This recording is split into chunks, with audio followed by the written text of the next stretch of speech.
महोत्सव का। हमारे राम आ गए।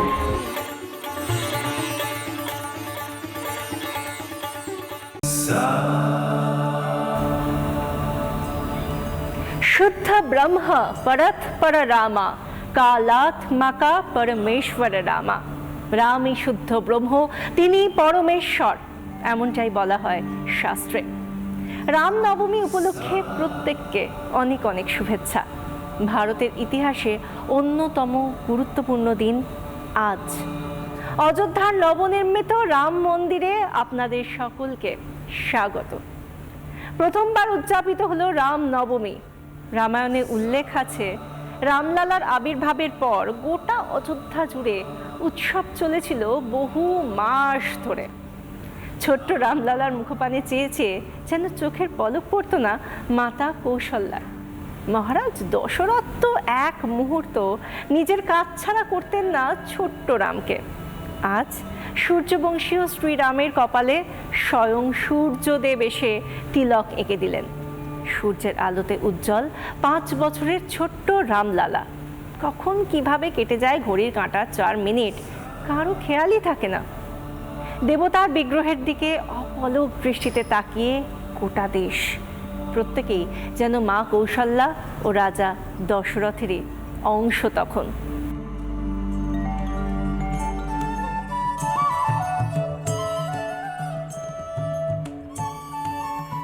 চন্দ কিরণ কুল মন্দন রাম দশরথ শ্রীমদ দশরথ নন্দন রাম। সেই রামচন্দ্র যিনি চন্দ্রবংশীয়, অর্থাৎ চন্দ্রের আলোতে যে সূর্যের আলোয় চন্দ্র উজ্জ্বল হয়, সেই সূর্যবংশীয় রামচন্দ্র, সেই সূর্যবংশীয় রামচন্দ্র হলেন দশরথের পুত্র। এবং সেই সূর্যবংশীয় রামচন্দ্র দশরথের পুত্র রূপে এসে গোটা বিশ্বকে কৃপা করেন, গোটা বিশ্ব ব্রহ্মাণ্ডকে কৃপা করেন, কারণ তিনি পরমেশ্বর ভগবান। এবং সেই পরমেশ্বর ভগবানের আজ আবির্ভাব তিথি। অযোধ্যা নগরীতে আবির্ভূত হয়েছিলেন শ্রী রামচন্দ্র ভগবান, এবং সেই শ্রী রামচন্দ্র ভগবানের আবির্ভাব তিথিতে গোটা অযোধ্যায় আজ উৎসব। এই প্রথমবার শ্রী রাম মন্দিরে অযোধ্যায় রামলালার হলো মহা অভিষেক। সেই অভিষেকে বিভিন্ন মঙ্গল দ্রব্য দিয়ে সকাল থেকেই শাস্ত্রবিধান মেনে, শাস্ত্রবিধি মেনে চলছিল পুজো, চলছিল রামের আরাধনা।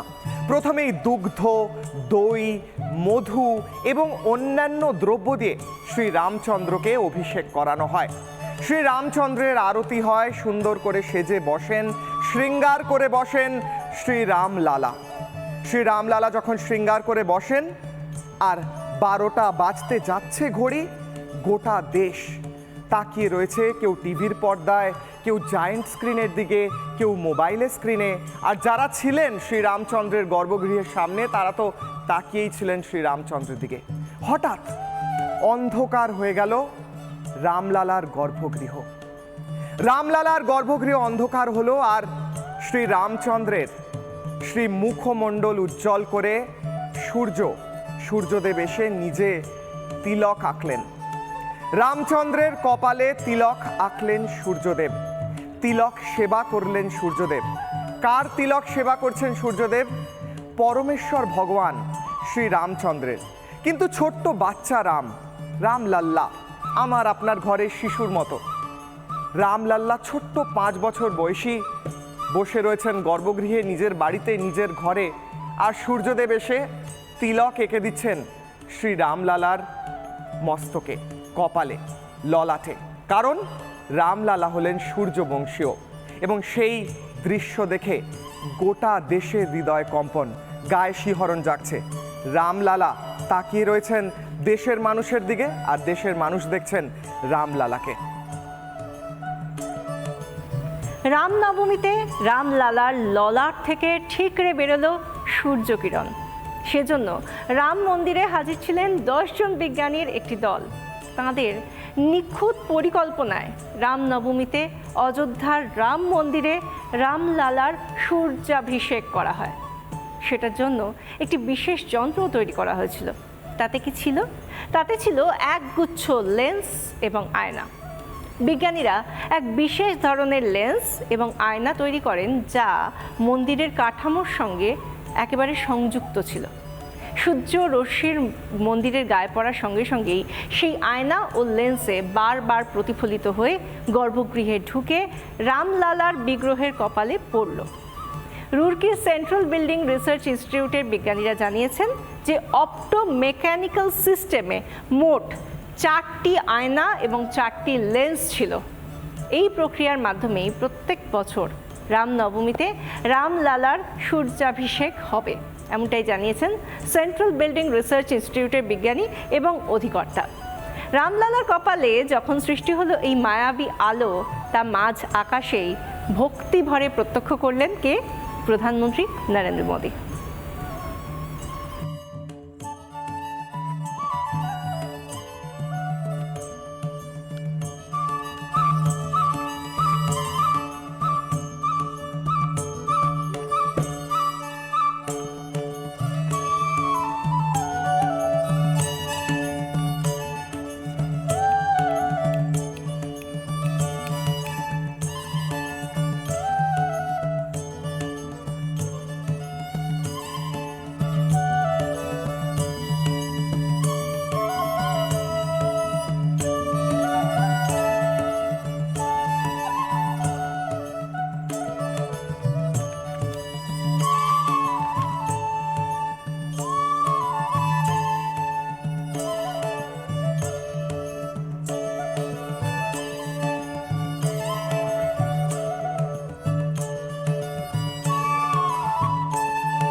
প্রধানমন্ত্রী নরেন্দ্র মোদী তিনি একেবারে মাঝ আকাশে বিমানে থাকার সময় এই মাহেন্দ্রক্ষণ, যে মাহেন্দ্রক্ষণের জন্য গোটা দেশ অপেক্ষা করেছিল, যে মাহেন্দ্রক্ষণের সাক্ষী থাকতে চেয়েছিলাম আমরা প্রত্যেকে, গোটা দেশ আমরা দেখেছি, প্রধানমন্ত্রীও দেখলেন সেই দৃশ্য।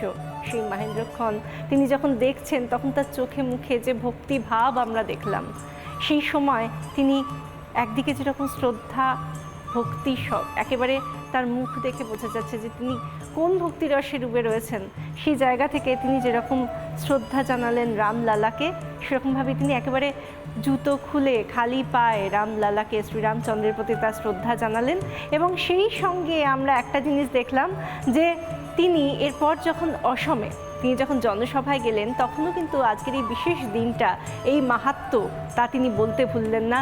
তা তিনি সবার মাঝখানে ভাগ করে নিলেন। জনসভায় আগত মানুষ, তাদের উদ্দেশ্যে বললেন যে আজকের এই রামনবমী, এই রামনবমীতে যেভাবে সূর্যাভিষেক হলো শ্রীরামের, রামলাল্লার এই অযোধ্যায় রাম মন্দিরে, তা আরও বেশি স্মরণীয় করে রাখতে সেই সময়টায় কি বললেন প্রধানমন্ত্রী? যারা তার সামনে, যে জনসমাবেশে যারা জনসভায় উপস্থিত ছিলেন, সেই মানুষদের উদ্দেশ্যে কি বললেন প্রধানমন্ত্রী? শুনুন। प्रभु राम को सूर्य तिलक हो रहा है, तब हमारे मोबाइल फोन से भी प्रभु राम को हम प्रणाम कर रहे हैं। हम भी सूर्य तिलक में हमारे मोबाइल की किरण भेज रहे हैं। গতকালই দেখাচ্ছিলাম দর্শকদের যে বিভিন্ন ভারতের বিভিন্ন মন্দিরে বারবার কিভাবে এই টেকনোলজি বা এই সমস্ত বিজ্ঞানের ব্যবহার করে আশ্চর্য সব স্থাপত্য গড়ে তোলা হয়েছে। আজকে আরও ডিটেলসে দেখাবো। প্রথমেই মহালক্ষ্মী মন্দিরের যে ডিটেলস গতকাল বলেছিলাম, আরও বিশদে আজ দেখাই দর্শকদের। মহালক্ষ্মী মন্দিরে সূর্যকিরণ বছরের দুবার শ্রী মহালক্ষ্মীর বিগ্রহে শ্রী চরণের অভিষেক করে। কবে কবে? 31শে জানুয়ারি ও 9ই নভেম্বর। এই দুদিন সূর্যকিরণ সরাসরি এসে পড়ে দেবীর শ্রীচরণে। এরপর আরও আছে, ধীরে ধীরে যখন সময় যায় এই সূর্যকিরণও দেবীর আরও বিগ্রহের উপর দিকে আসে, অর্থাৎ বক্ষস্থলে এসে সূর্যকিরণ ফেলে। এবং সেই দৃশ্য দেখে গোটা দেশ, গোটা বিশ্বের মানুষ সেই দৃশ্য দেখতে আসেন এই মন্দিরে। এবং 1 ফেব্রুয়ারি ও 10ই নভেম্বর এই আশ্চর্য দৃশ্য তৈরি হয়, অর্থাৎ ঠিক পরের দিন, পরের দুটো দিন। প্রথম দিন পড়ল শ্রীচরণে, তার পরের দিন সূর্য রশ্মি এসে পড়ে দেবীর বক্ষদেশে। এর পরের দিন কি হয়? তার ঠিক পরের দিন দেবীর সারা শরীর সূর্যের আলোয় আলোকিত হয়। সারা শরীরে দেবী সূর্য এসে যেন অভিষেক করে দিয়ে যায় এবং সেই আশ্চর্য বিজ্ঞান, স্থাপত্য ও শাস্ত্রের মিল দেখে গোটা বিশ্ববাসী আশ্চর্য হয়ে যায়। এ হলো মহালক্ষ্মী মন্দিরের কথা। এরপর আরও একের পর এক মন্দির ভারতে রয়েছে যেগুলো স্থাপত্যের নিদর্শন এবং বিজ্ঞানের নিদর্শন। কোণার্ক সূর্য মন্দির, কোণার্ক সূর্য মন্দিরে গোটা দেশ থেকে মানুষ আসেন দর্শন করতে এবং কোণার্ক সূর্য মন্দিরের যে অত্যন্ত আশ্চর্য জিনিস তা হলো কোণার্ক সূর্য মন্দিরের রথের চাকা। সেই রথের চাকাকে সানডায়ালও বলা যায়, অর্থাৎ সূর্য এসে দিনের যে 24 ঘন্টা 12 ঘন্টা সূর্য থাকে সেই পুরো সময়টা সূর্য যখন আকাশে যাচ্ছে একদিক থেকে আরেক দিকে তখন কোণার্ক সূর্য মন্দিরের রথে চাকায় এমনভাবে আলো পড়ে যেন ঘড়ির কাঁটা ঘুরছে। এটা হলো কোণার্ক সূর্য মন্দিরের কথা। এরপর আরও মন্দির রয়েছে, পদ্মনাভ স্বামী মন্দির।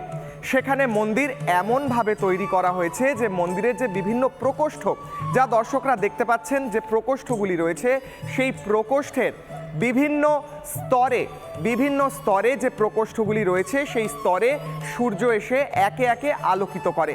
অর্থাৎ প্রথম স্তরে এসে আলোকিত করে প্রথম ঘন্টায়, তারপর পরের ঘন্টায় পরের স্তরে, এবং ঠিক প্রকোষ্ঠগুলো যেমনভাবে বানানো রয়েছে, যেমনটা দর্শকরা দেখতে পাচ্ছেন এখন এই মুহূর্তে দ্বিতীয় স্তরে রয়েছে সূর্যদেব এবং ঠিক তারপরে তৃতীয় স্তরে এবং তারপর চতুর্থ স্তরে এক এক করে প্রকোষ্ঠের পরপর সূর্যদেব এসে পুরো জায়গাটা ট্রাভেল করেন এবং বিজ্ঞানের এক আশ্চর্য নির্মাণ শৈলী এই স্থাপত্য, এই মন্দির।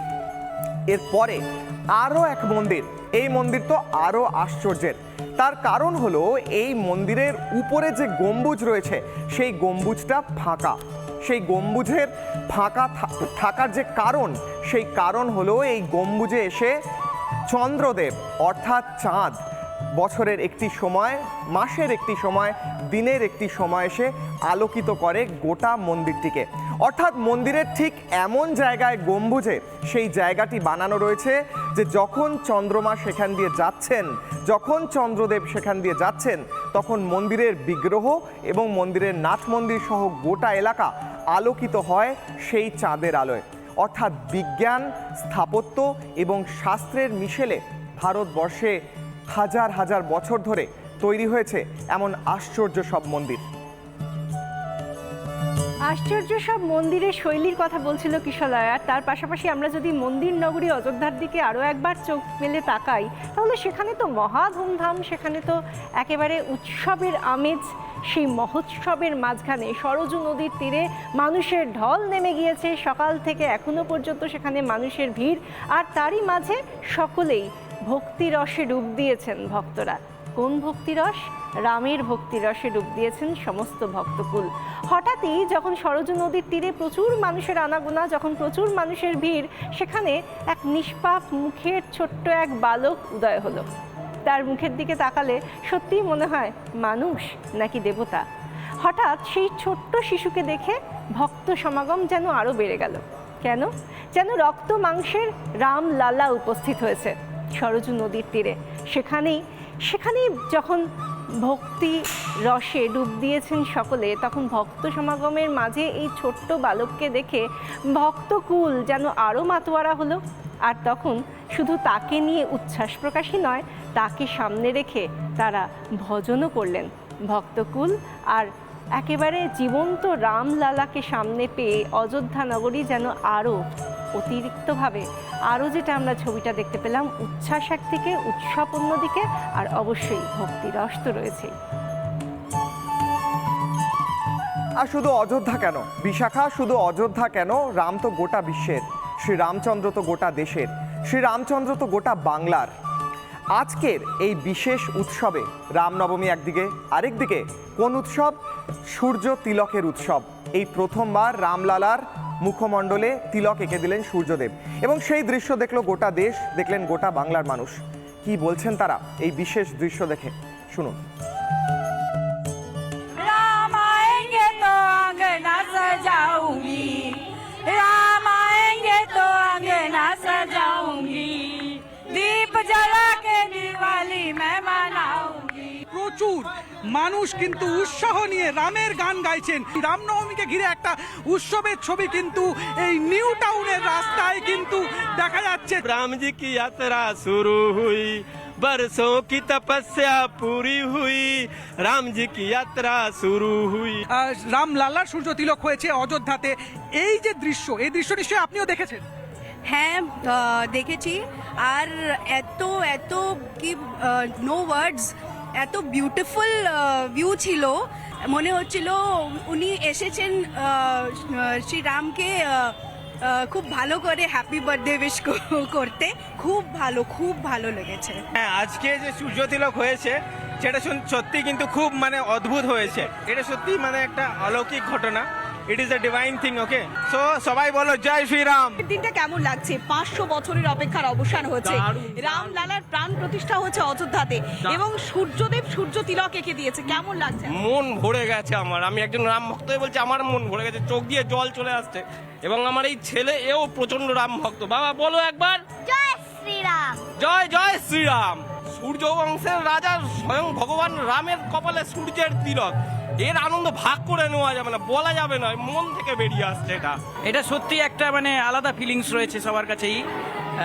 মানে আমাদের যে বাবা দাদুরা যত বছর এটা ওয়েট করেছে, 500 বছর পরে আমরা এটা আমাদের চোখে দেখতে পাচ্ছি।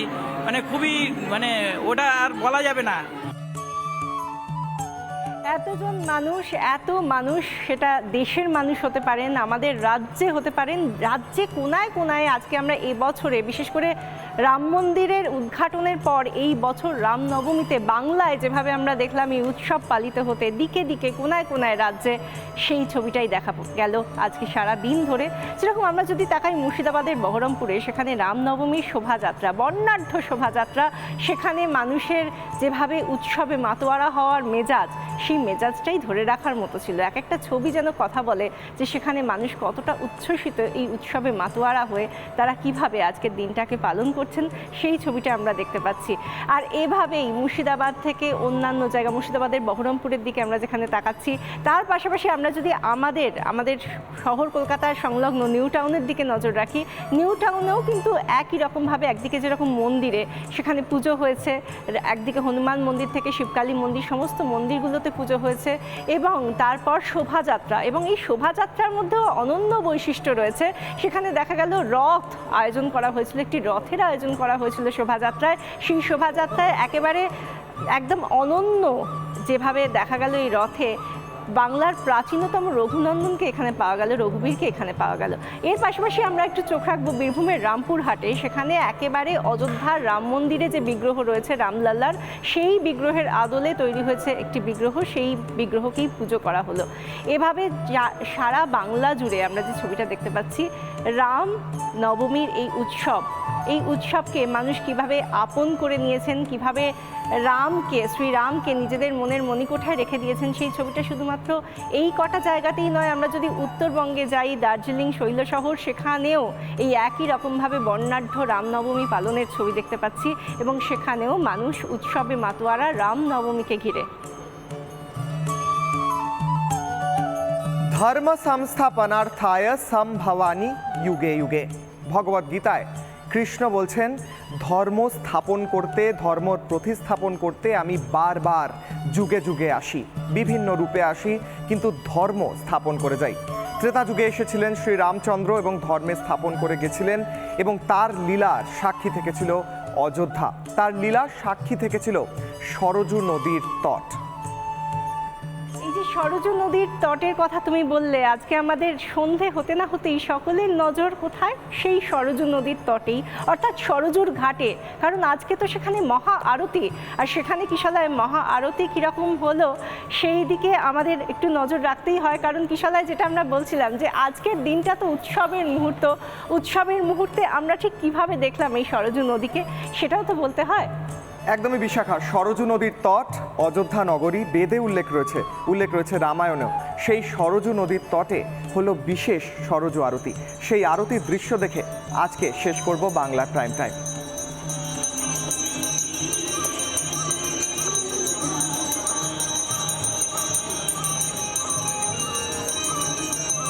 मैं भाग्य की कोई का पर आओ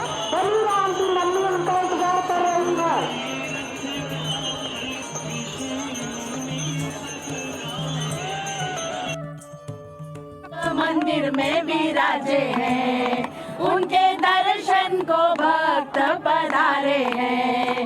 राम आए हैं राम आए हैं राम आए हैं, राम आए हैं राम आए हैं राम आए हैं। मेरी झोपड़ी के भाग आज खुल गए हैं, राम आए हैं।